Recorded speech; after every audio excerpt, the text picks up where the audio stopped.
Great.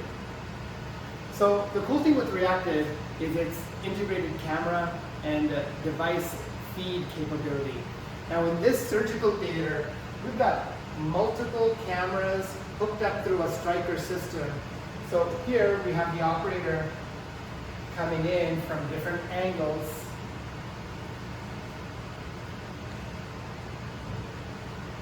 And here's the actual endoscope itself.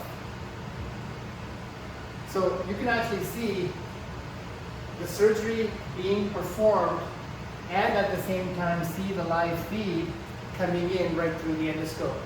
So you have the ability to take multiple cameras, create a layout, and interact, and not only do that, but you could bring out website videos, surgical techniques. For example, here's a YouTube website video of how to use the Da Vinci system to operate on a grate. So you can actually put up live tutorial content together with real-time action and camera views in order to create a compelling educational scenario.